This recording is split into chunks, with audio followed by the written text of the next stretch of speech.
तर मी माथेरानमध्ये आहे आता. सकाळ सकाळी या लेक पॉइंटला आलेलो आहे. खूपच सुंदर लेक आहे.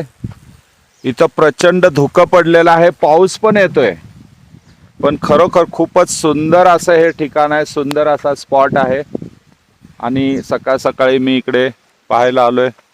खरोखर बघण्यासारखं आहे. वा वा, खूपच छान, खूपच छान. मला हे पाहून एक मराठी गझल बोलण्याचा मोह होतोय. तसा त्या गझलच्या शब्दरचनेचं इथल्या निसर्ग सौंदर्याचा कसा डायरेक्ट संबंध नाही आहे, पण का कोण जाणे, थोडीशी एक आठवण आली.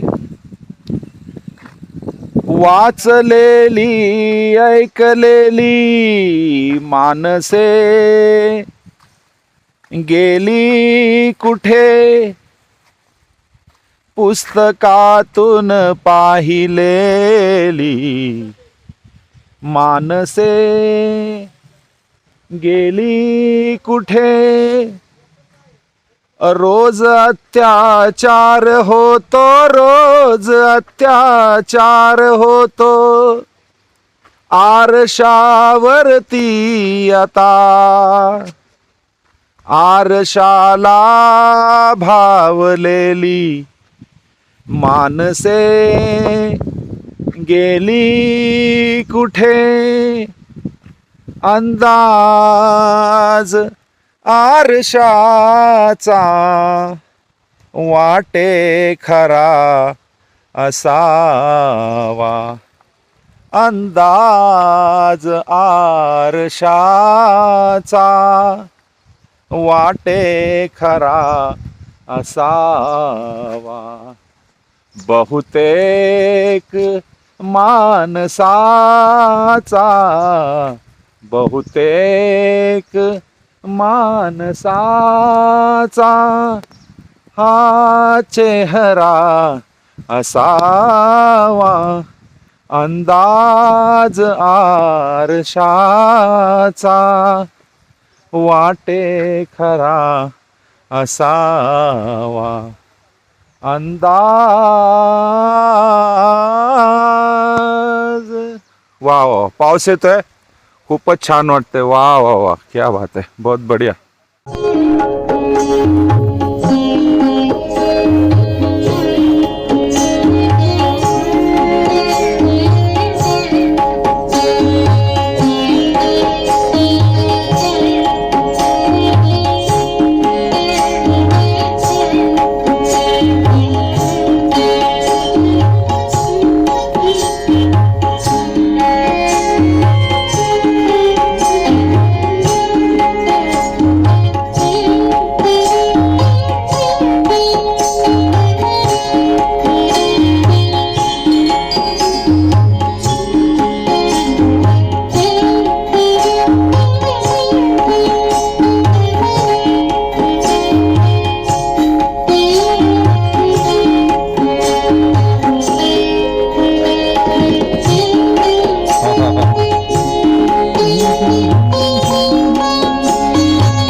तर अशा प्रकारे आज चेकआउट करतोय आम्ही आणि आम्ही निघालो आता मुंबईकडे. खूप छान अनुभव होता माथेरानचा. तसं माथेरानला आम्ही नेहमीच येतो. मला वाटतं ही 4थी वेळ आहे, 4-5वी वेळ असेल माझी. सहकुटुंब येण्याची 3री वेळ आहे. चांगलं वातावरण मिळालं, पावसाळी वातावरण आहे, धुकं वगैरे आहे. आणि हिरवगार जिकडे तिकडे, आणि सकाळ सकाळी वेगवेगळ्या ठिकाणी फिरण्याचा तर एक वेगळाच आनंद आहे. अगदी प्रदूषण फ्री वातावरणात राहण्याचं एक वेगळाच आनंद आम्ही अनुभवला. तर प्रत्येकाने आलं पाहिजे. ॲक्च्युली जवळ आहे मुंबईपासून, फार काय दूर नाही आहे, आणि त्यामुळं इट्स रिअली वर्थ और व्हॅल्यू फॉर मनी म्हणतात ना असे. आणि काय असं खर्चाचा एवढा विचार नका करू, कारण इथे येऊन तुम्हाला अगदी बजेटमध्ये राहण्याची ठिकाणं, होमस्टे आहे, हॉटेल्स आहेत, तर तसा काही इश्यू नाही. तर आपण देखील या आपल्या दैनंदिन व्यस्त कामाच्या वेळापत्रकातून वेळ काढा आणि अशा निसर्गरम्य ठिकाणाचा आनंद घेण्यासाठी जरूर या. धन्यवाद. थँक्यू. हॅलो फ्रेंड्स, तर आता आम्ही माथेरान मार्केटहून अमन लॉजकडे, जो एक साधारण 20-25 मिनिटाचा चालत रस्ता आहे, तसं तर घोड्यावरही जाता येतं किंवा इथे ई रिक्षा देखील सुरू झालेल्या आहेत, पण त्याला गर्दी खूप असते आणि घोडेवाल्यांचे जरा दर जास्तच असतात, आणि मग ते निगोशिएट करून वगैरे त्या 20-25 मिनिटाच्या अंतरासाठी किमान तुम्हाला 300-400 रुपये तरी मोजावे लागणार एक घोड्यासाठी. आणि ई रिक्षा आहे 35 रुपये पर हेड, पण त्याला देखील भरपूर गर्दी असते. कारण ई रिक्षा, मी जसं माहिती मला मिळाली की तर जास्तीत जास्त ई रिक्षाचं परमिट 20च रिक्षांना दिलेलं आहे.